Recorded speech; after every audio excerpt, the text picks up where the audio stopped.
Learn to create the life you deserve and desire with my Couch to Healthy 12-week wellness program.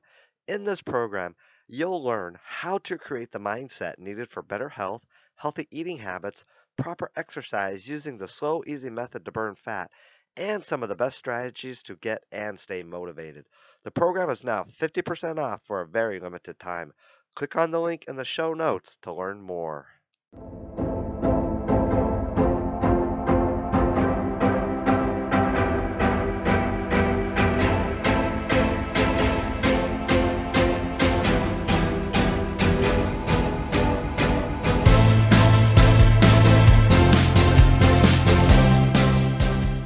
Are you feeling lost or stuck in life?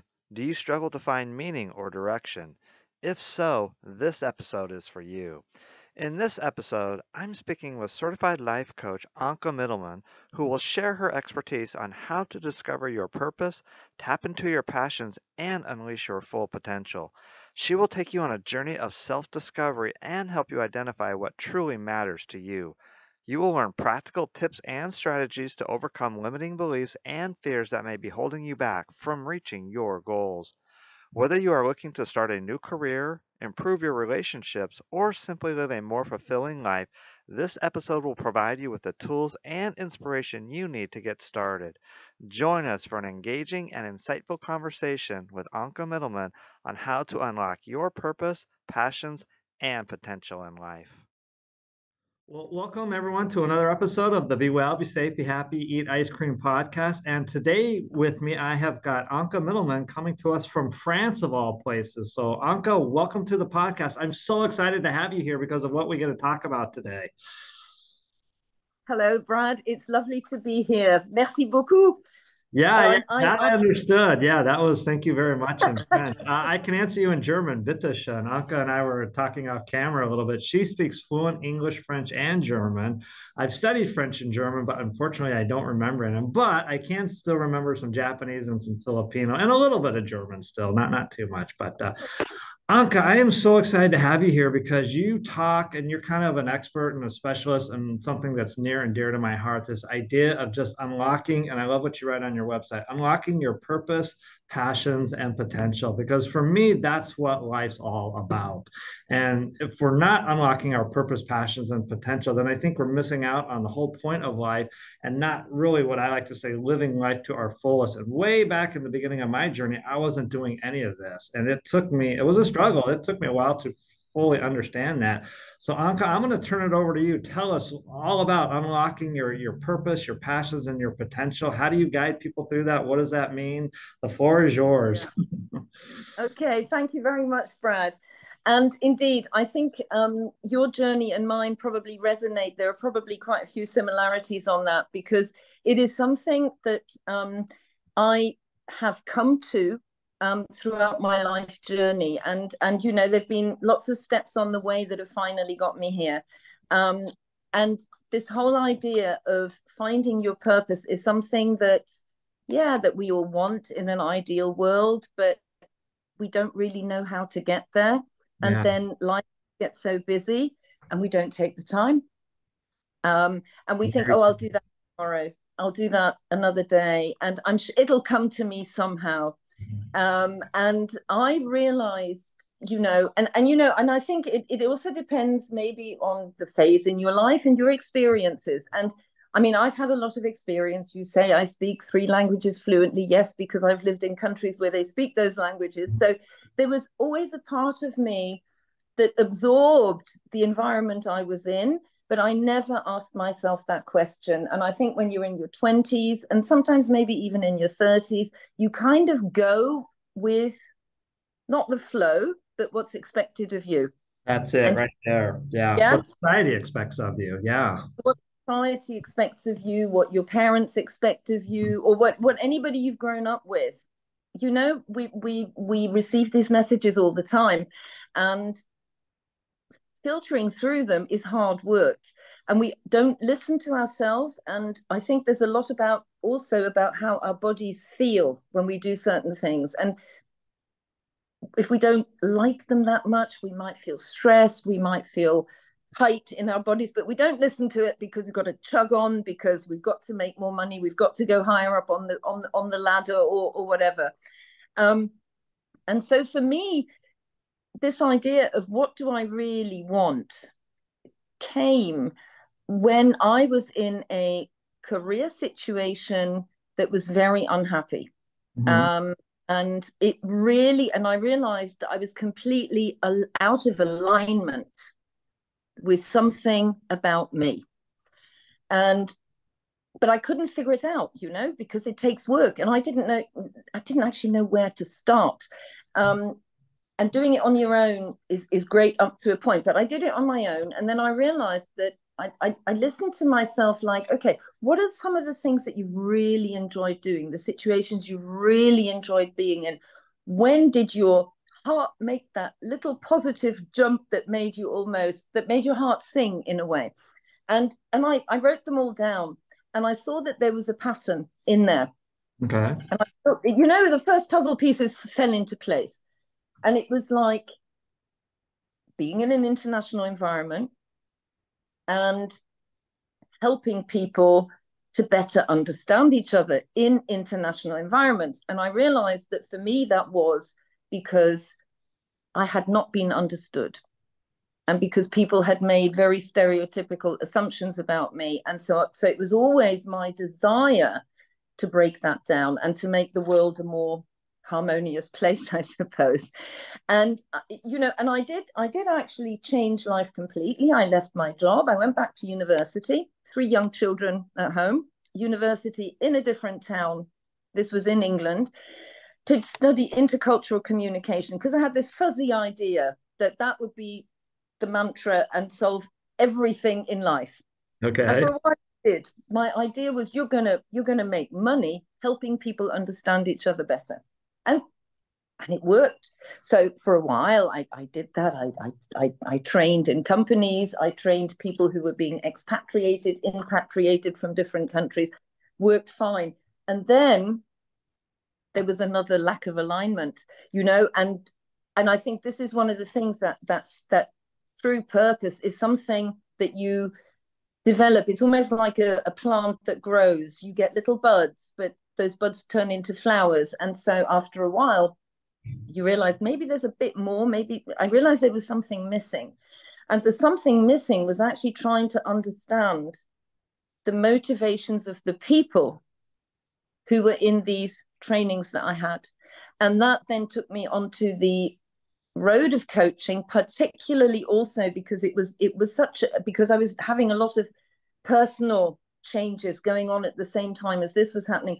And I did actually see a coach. And that was a life-changing moment, because at that point I really worked, and I do this today with my clients, I worked on what my values were. What could I not live without? I mean, I really had to think hard about this, because we're just fuzzy half the time, right? We just kind of move along. It's automatic pilot. You've got to get through life. And this gave me the time to actually sit back and think, so these things are really important to you. And then also I did work on my personality and what was really outstanding, and the strengths that I had. But also those, well, I'd like to call them areas of improvement. However, it was hard work. Some of this was uncomfortable, but it was actually a relief, because suddenly there was clarity. And once you have clarity about something, it's like you're uncovering something, and that helps you further. And I was able to then align the values with moments in my life and what was important to me. And I've called my coaching practice the beauty of reinvention, and that's because for me, reinvention is important, this idea of transformation, but so is this notion of beauty. And by beauty, I don't mean designer clothes necessarily, or having a perfect home. There is beauty on the outside, which is all about feeling good and feeling at peace with yourself. And then there's this on the inside, it's living your values. And so that's how that grew over time. So was it part of just like discovering your values then? Yeah, it was discovering my values. It was discovering who I was. Who are you? Who I was, exactly. Ah, I know that question. Well, let me ask you this. There's a lot of people on this planet who are caught up in that 9 to 5. I call it the hustle culture. We call it the hustle culture here in America, or the rat race, something like yeah, that. Who want to find their passion, want to find their purpose, want to live a more meaningful life. I always talk about live a happier, healthier, more fulfilled life.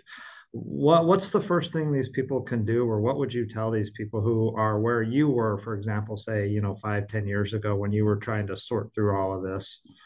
yeah. One of the important things is to permit yourself time to do this and not to keep pushing it on the back burner. Mhm. It's to allow yourself, because if you have this passion that or this desire to do it, and if it's a real desire, you're going to take the time. And I don't mean an entire day. I don't mean every weekend or something like that. I mean just sit down with yourself and think about your day, think about what was good, think about what could have gone better, think about what you enjoy doing in your free time. For me, actually, it was writing a journal, a daily journal. Mhm.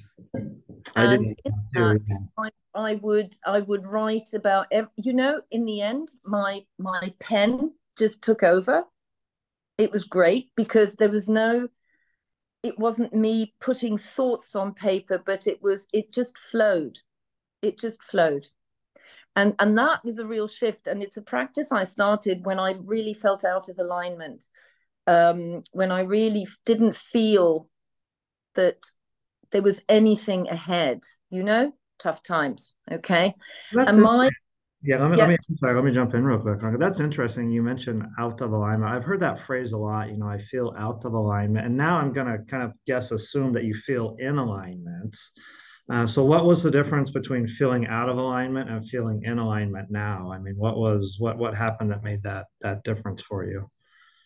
out of alignment is for me, and I think it may be different for many people, but pleasing others, living up to others' expectations.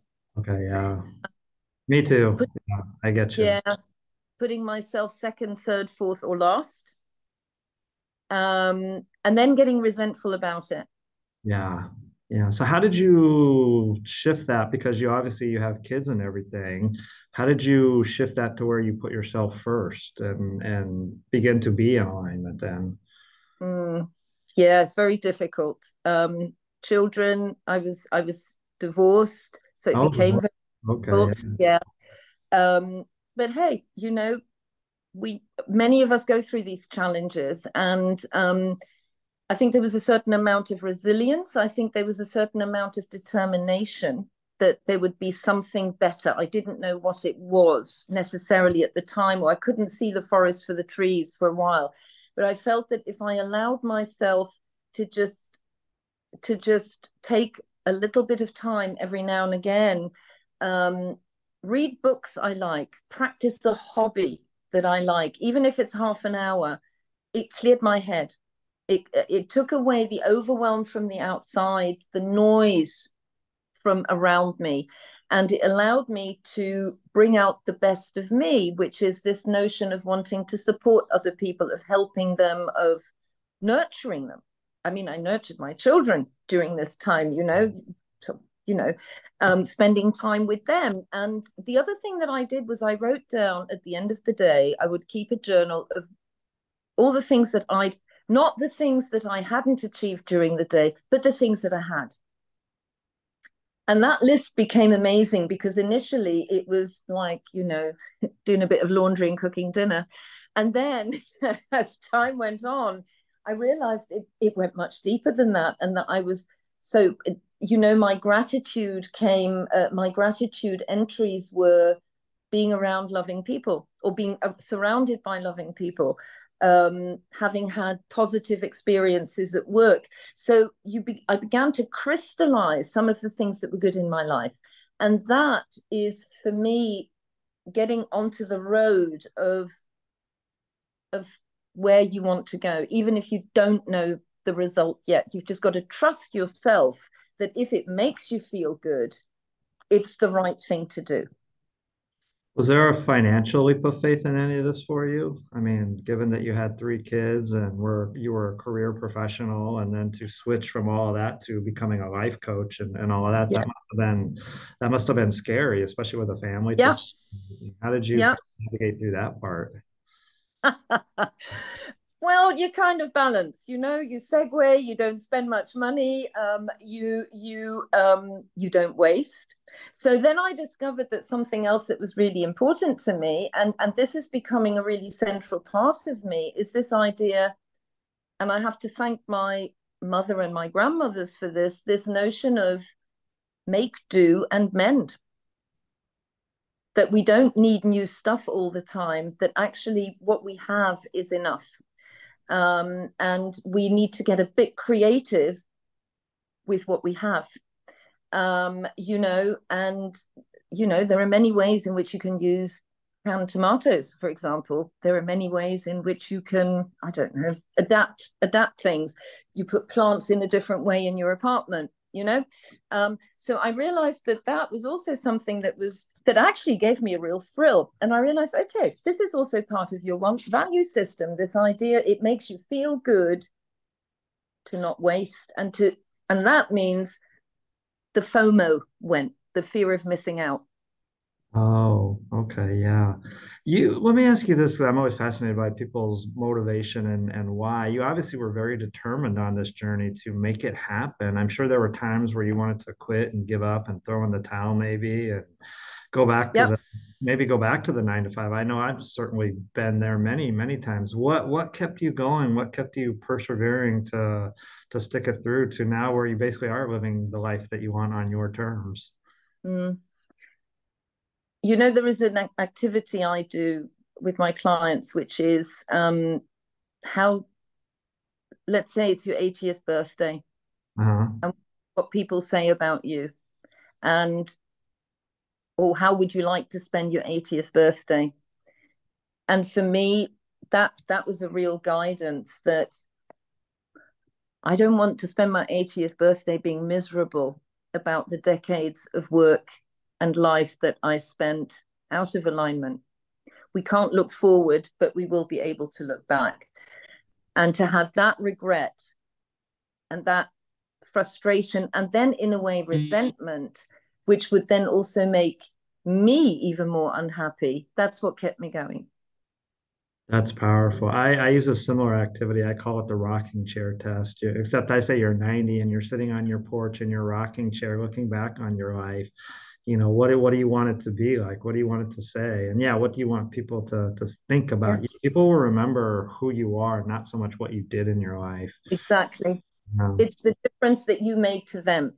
And when I did that exercise for myself, for me, it was quite clear that the things that people said on my 80th birthday.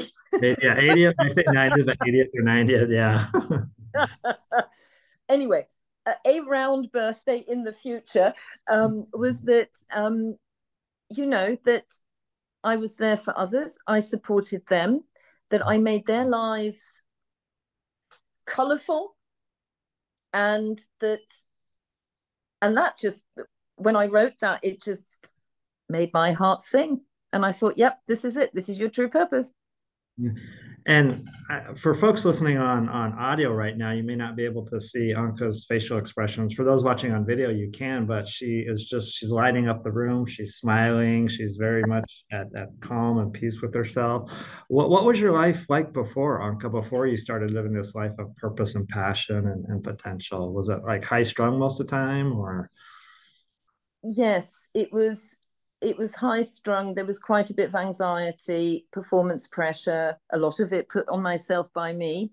Mhm. Um, um, Not necessarily saying no when I should have done. Being dutiful, being responsible, thinking of others first before me. Yeah, I didn't know you, obviously back in the day, but I can clearly see I call it the 2.0 version. Uh, for anybody I work with. I can clearly see the 2.0 version of you, the new and improved version.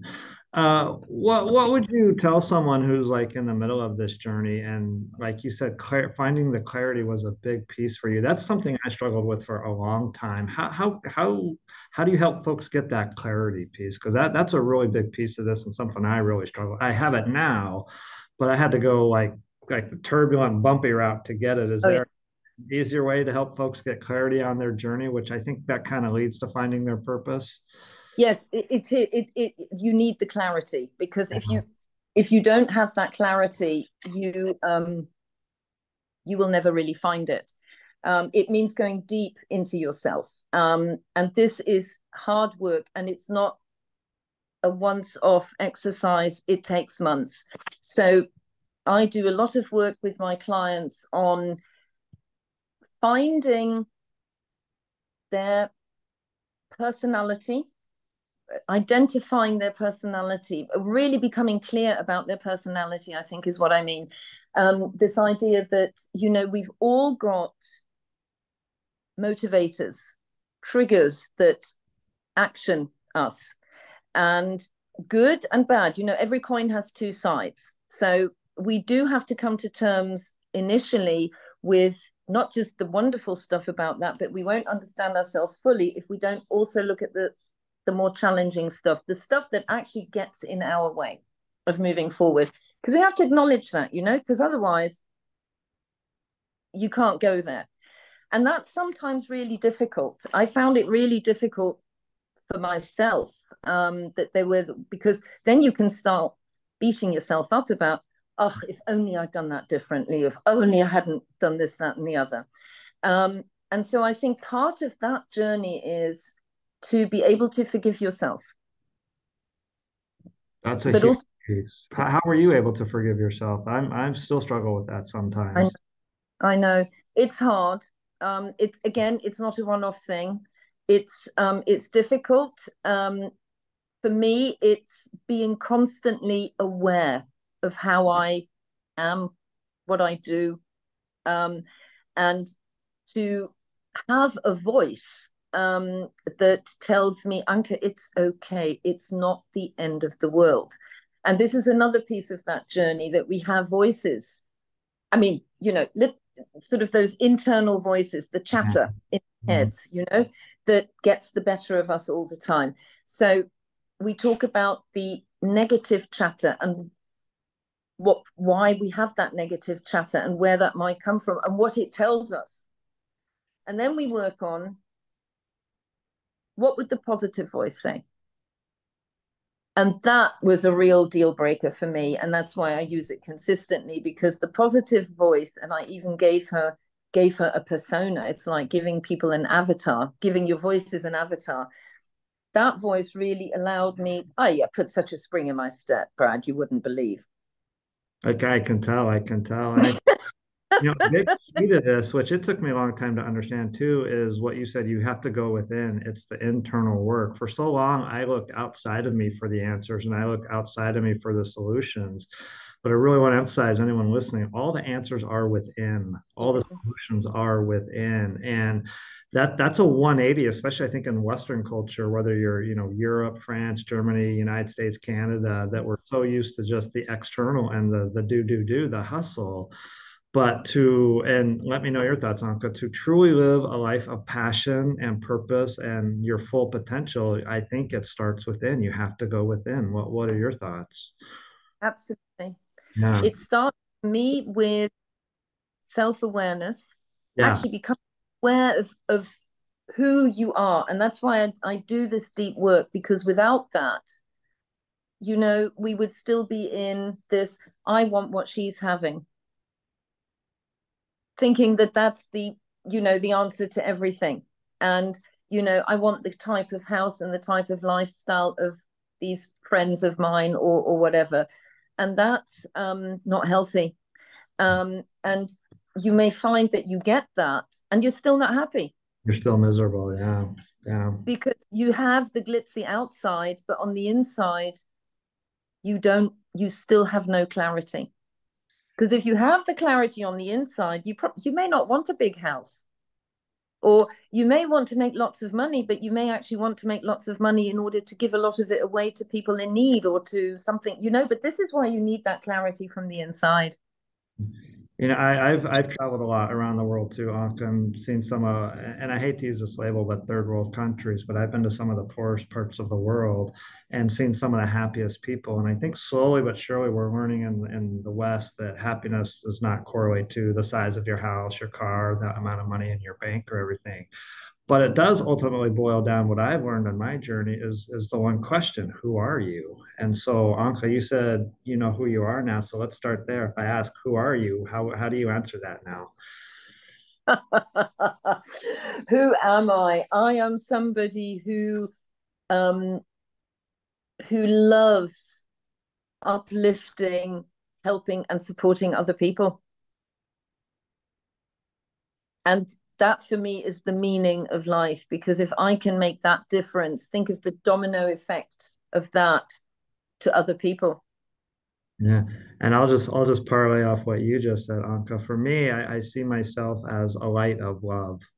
And I Yeah. see everyone in the world as a light of love. And then, you were mentioning earlier that the 4 questions I asked to find your true purpose on one of my other podcast episodes.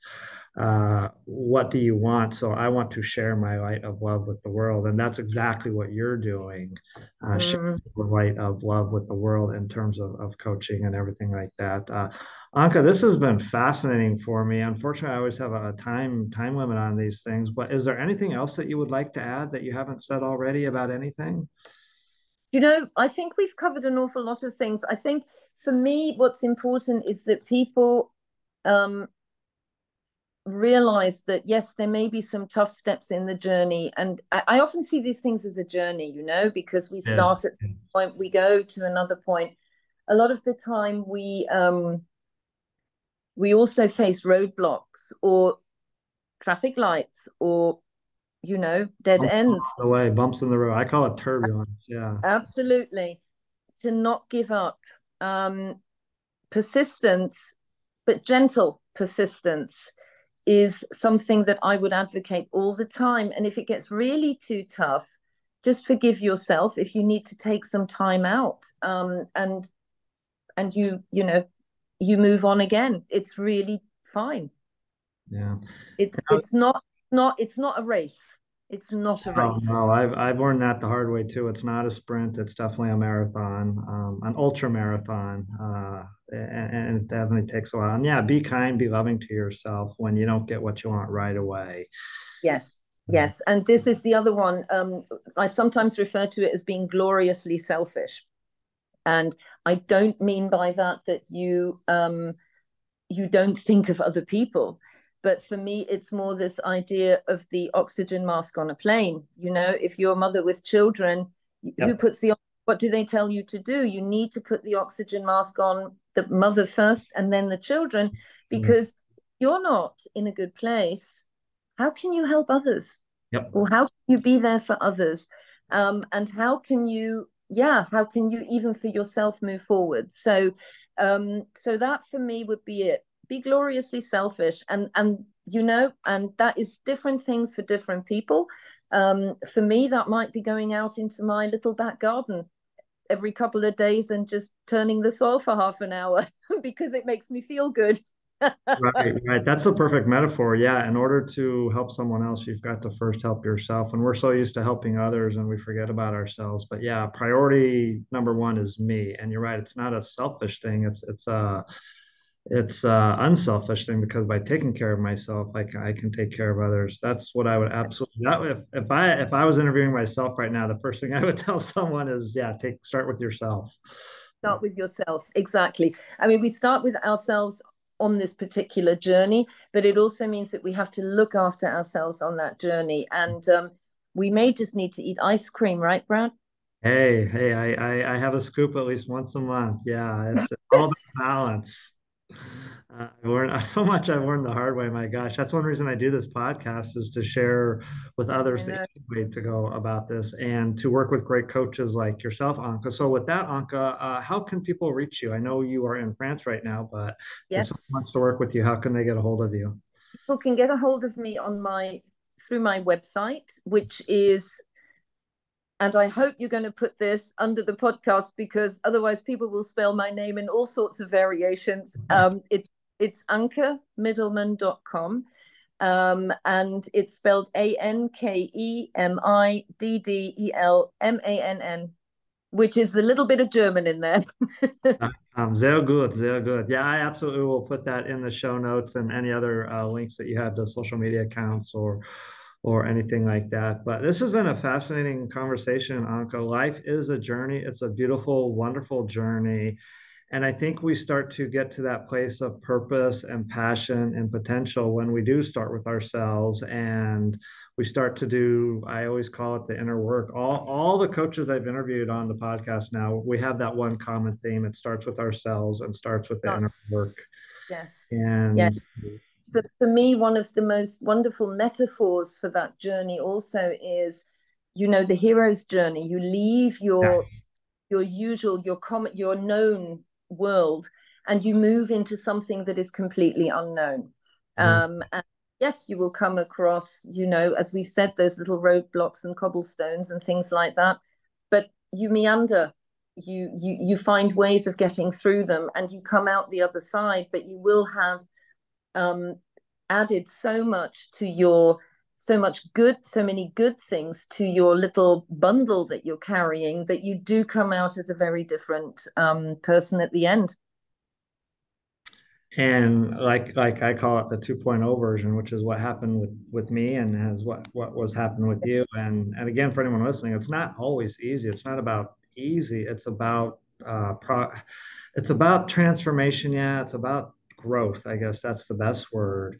And Yes. it just all depends. Another question I could ask is, what do you want? Well, what do you want? Yeah, that question. But what do you really want your life to be about? And I want my life to be about experiences, experience of traveling, experience of meeting great people like you, experience of inner feeling of just bliss and energy. So that's the transformation that you're going through to get to the other side. What the clarity, what do you want on that other side? Yeah.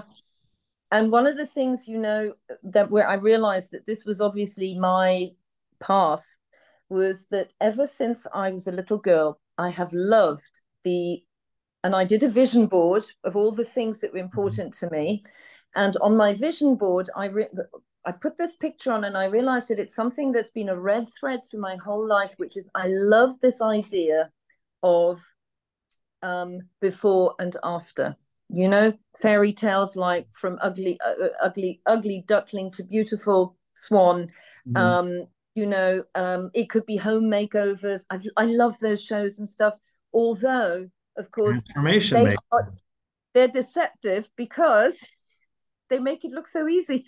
Yeah, that's like I always say, watching an Olympic athlete, they go out there, they make it look so easy. You haven't seen the thousands of hours. So people listening or watching, you haven't seen the thousands of hours that Anke and I put in behind the scenes, writing in our journals, reading, listening, talking to others, doing the inner work. Yeah, I've got several just in the last month, a couple hundred hours on personal development.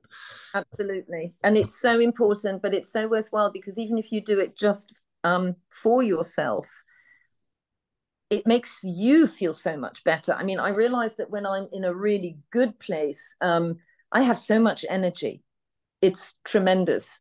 And that, and it can be just a tiny little thing in the day that will trigger that. And if you keep doing that, the energy compounds into even more, and it becomes much more positive. The whole experience, the whole journey becomes more positive. Lovely little things and very kind people along the way. Yeah, Anke, we could probably keep going on. I know we could. Wow here, but anyway, I'm going to wrap this up. So again, if you're listening, ankemiddleman.com, I will definitely put a link to the website in my show notes. If you are listening, if you like what you've heard, absolutely please share this episode far and wide as possible. We want to reach as many people and touch as many lives as we can. Wherever you listen to podcasts, hit that subscribe button, and please leave me that 5-star review. I would sure appreciate it. We're in 47 countries now, I think, and growing. So we want to keep expanding. I don't know. I think I'm in France and Germany already, but I'll go back and check. But if not, I know I will be after this show. So you will be. Yeah, hit that subscribe button and please share this episode. There's a lot of good stuff here today. So, again, thank you so much for listening, everyone. And as I always say at the end, be well, be safe, be happy, eat ice cream. Take care, everyone. We'll see you next time.